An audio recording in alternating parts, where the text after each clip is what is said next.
pupunta ka sa mga ganung lugar. Dumarating din tayo po na kami po yung nangihina. No? Salamat na lang po, no, sa akin lang po personally, ito po yung isang bibigay sa akin inspirasyon din po, ginagamit ng Diyos sa akin, si Nanay Christine.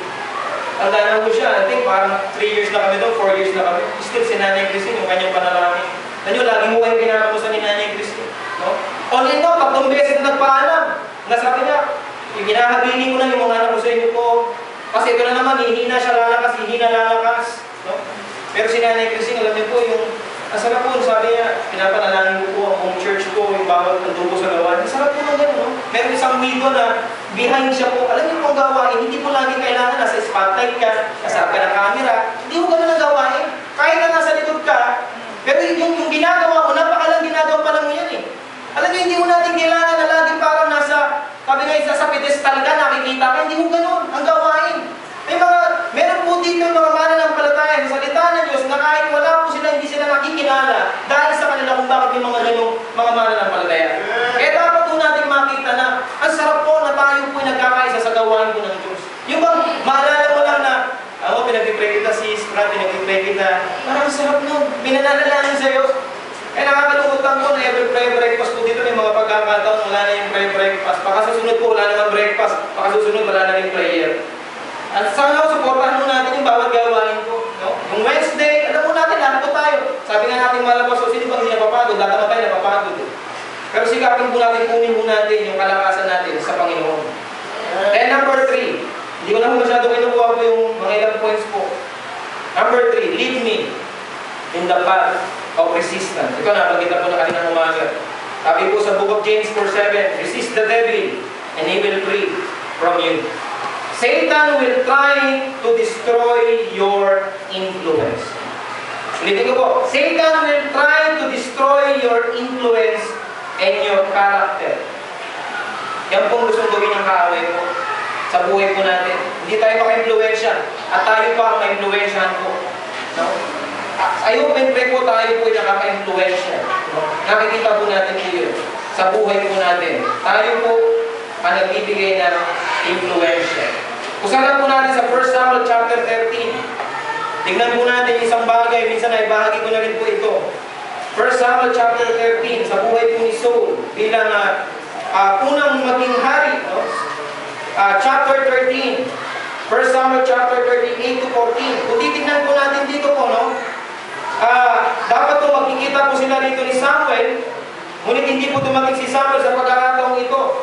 Chapter 13 verse 8. And ang ginawa po ni Saul, ano po yung ginawa niya? Nakita niya yung mga tao scattered na. Nakita niya parang wala na, lulusubin na sila. Nandun na yung mga Palestinians. Ano nangyari mo dito? Kung titignan mo natin. Ang ginawa po ni Saul, nag-burn offering po siya. Na dapat hindi po niya gawin. Alam niyo, hindi naman yung problema yung gawain ng Diyos. Pero ang tanong po ganito po, pag hindi pinagagawa sa atin at hindi natin gawain, alam niyo, minsan mo bakit nagkakaproblema? Sabi nga ni B.A. ko naalala ko, pag yung trabahuin mo na. Hindi ko sinasabi na huwag tayo makailang, ibig ko sabihin po na ito, mag-focus tayo kung ano yung pinagagawa ng Diyos sa atin. Kung ano yung expertise natin, mag-concentrate tayo, kung doon tayo gagamitin ng Diyos, sige lang, pahubog tayo sa Panginoon. Kaya nangyari po kay Samuel, ito po nang akalugod po, no, kay Saul, no? Sabi din po kay Saul, ni Samuel, ito po sabi po niya, sa verse 12, I force myself, therefore. Ganyan lahat po ng bagay na minadali, hindi ka nakapaghintay, lahat pinersa mo, ay wala mo maganda kinalalabasan. Pero kung natuto tayo maghintay at huwag nating pwersahin, alam mo ba, sabi nga, lagi naman natin narinig, God is not late, He is not advanced, but He is on time. On time po ang Diyos sa lahat ng bagay. Bakit ko po nasasabi? Ako po sa totoo lang, mapapansin nyo parang, sabi nga ng mga mahal ko sa buhay, laging, paano ka nabubuhay? Paano kayo ganito, ganyan? Sabi ko, ang Diyos ko buhay. Naniniwala ka, nakikita mo ako ngayon, buhay ako. Buti sana wala na akong buhay. Ang Diyos ko buhay, makapangyarihan siya. Kaya niya isupply ang lahat ng pangangailangan. Ang kailangan lang natin, doon sa kanyang katuwiran, at gawin natin kung ano yung malulubog sa harapan ng Diyos. Makikita mo natin. Minsan nga, alam mo, minsan sa pag-whisper sa Panginoon. No? Yung bang sa isang saglit mo lang, gagawa na agad ng paraan ng Diyos. Napakasarap po gano'n. Sino po dito karanasan na yung mga hindi mo inaasang panalangin dumating at hindi mo may paliwanag? Alam niyo po ba, ang sarap po ng gano'n, no? Na hindi mo maintindihan yung sarili mo. Alam niyo po, sarap ng bang kinikilos ka ng Diyos at nakikita nila kung ano yung ginagawa. Alam niyo po, nakakalungkot lang po yung kapitbahay po doon sa tinitiran mo namin. Wala na po siya. Ibig sabihin po na ito kasi may nakuha po sila sa kapatid at wala na po sila. Alam niyo po, naalala ko po, no? Ito kung hindi ko makalimutan at nakita ko, sabi ko, talagang iba ang Diyos. For almost mga 5 years na po siguro ako, 4 years po ako dyan sa tinitiran mo namin. Dahil kaya po ako mahilig po ako sa mga patay eh. Bakit po? Pag may mga funeral, basta merong punta po ako dyan. No? Hindi dahil kung ano pa man, dahil doon po nakita yung pagkilos ng Diyos. Naalala ko po yung namatay, nakamag-anakan ng Munro, hindi ko sila kilala before. Nabigyan ko lang ng trust, niyaya ko ng isang kakilala, may patay po ito, pwede po ba kayo magsalita? Sipin niyo po, may nausap sila ng Diyos mag-5 taon na nakalipas. Sipin niyo po, ang upang mo doon, award ko siguro 5. Nag-range po ng gano'n. Pero sipin niyo po, sa ganun taon na, sasabihin mo, paano mo masasabi na ang Diyos hindi nagsusuplay ng pangangailangan? Naalala ko minsan, sabi na ating mahal na pastor, kailangan mo lang yung masipag. No? Sigapin mo lang kung ano yung, dakay ka lang ng mag-akay ka lang ng kaluluwa. No? Alam niyo po ang pinakamasarap po sa lahat, ewan ko lang sa akin lang po ito. No? Ang sarap ng tignan na kapag yung taong ito wala sa Panginoon pa, tapos ginamit ka sa kanila, tapos paunti-unti nagkakaroon yung buhay nila. Alam niyo ba, para maging masaya tayo, masarap po, alam niyo pinakamasarap sa lahat yung tumulong. Yung kakayanan mo lang na tumulong, huwag mo naman sobrang abusuin yung sarili mo. Pero alam niyo po ba, ang nagsisilbing kasiyahan sa buhay natin kapag tayo po nakakatulong. Ayan po yung nagbibigay ng fulfillment sa buhay po natin. No? Pero alam niyo po ba ang kaaway, napakatuso po niyan. Gumagawa ng paraan para po tayo sirain. Sabi po to, He wants to render your useless to the Master. Lead me, O Lord, to fight and resist the devil. Ang nakakalungkot po dito kay Saul. Manersa niya, ang sabi sa kanya sa verse 13, Saul, thou was done foolishly. Alam mo, pinakamahirap sabi nga mapapakinggan daw sa isang tao. Yung ano po, nag-iisip ka ba? Nag-iisipan mo ba yung ginagawa mo? Doon daw sa pakinggan mo ng gano'n eh. Alam mo ba yung ginawa mo? Napakasama. Pag binasa ko minsan, natinignan ko sa Tagalog ito eh. Iba yung pagkatagalog. Napakasama na ginawa mo. Di ba alam niyo kung masarapan ng Diyos kapag yung bang hindi naman dapat natin gawin ginagawa natin? Alam niyo, ang problema ko minsan yung magkaroon tayo ng sariling diskarte. Yung salitang sariling diskarte, hindi ho. Dapat nakita mo natin sa gawain mo ng Diyos, merong tagapanguna mo tayo, hindi dapat tayo gumawa ng sarili natin pamamaraan. Kaya ang problema ko ni Saul dito, self-will, kung bakit nagka-problema.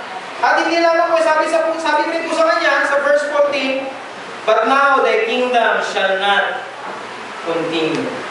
Kasi makakalungkot po yung gano'n, no? Balikan mo lang po, ako po masaya ako pag binabalikan ko yung buhay ko sa nakaraan. Dumating yung time na ako po pinag-backslide, marami rin nangyari sa akin, pinaglaro ko yung tayo ng kawal, ilan mo sa'yo, alam mo yan, hindi ko kinaiya mo yan. Kapuna ako ng SM, masaya na ako doon. I-please natin ang Diyos. Sabi nga, I rather to please God rather than man. I-please natin ang Diyos sa buhay natin para makita natin kung yung mga dakilang bagay na pwedeng gawin ng Diyos sa buhay natin. Kung bakit hindi natin nakikita yung mga dakilang bagay, kasi nagiging means pleasure to tayo. Parang lagi na lang yung tao, yung bang yung pagod sa tao lagi, puro tao na lang. Di ho, makita po natin ang Diyos, may magagawa po siya. Lastly po, lead me in the path of revelation. Reveal thy word to me. God's word is a book that can be understood as the Spirit of God teach us. Gusto lang po natin po sa parte po ng 1 Corinthians chapter 2. 1 Corinthians chapter 2. Ano sabi ko sa chapter 2 ng 1 Corinthians? Tingnan po natin, napakaganda po na ito. 1 Corinthians chapter 2, verse 9. But as it is written, I have not seen nor ear heard, neither have entered into the heart of men the things which God hath prepared for them that love Him. Verse 10. But God hath revealed them unto us by His Spirit, for the Spirit searcheth all things, yea, the deep things of God.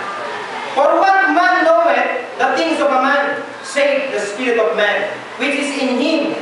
Even so the things of God knoweth no man, but the Spirit of God. Now we have received not the spirit of the world, but the Spirit which is of God, that we might know the things that are freely given to us of God. Verse 13. Which things are we speak not in the words which man's wisdom teacheth, but which the Holy Ghost teacheth, comparing spiritual things with spiritual. Alam mo, minsan po napakailang ng Diyos kasi pamamaraan po ng laman. hindi parang spiritual natin siya i-please sa buhay natin. But the natural man, receive not the things of the Spirit of God. Pag sinabing natural man, ito yung carnal, ito yung fleshly, makasarili.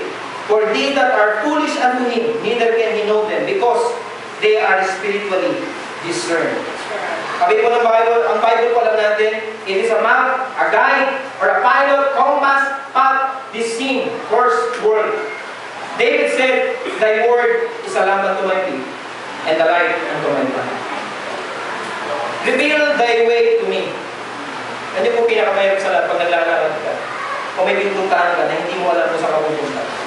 So, may mga pagkakataon minsan, ay, saan ka nagpas ako? Nakasakay ka sa jeep. Ay, parang nawala ka sa sarili mo na lumampas ka pala.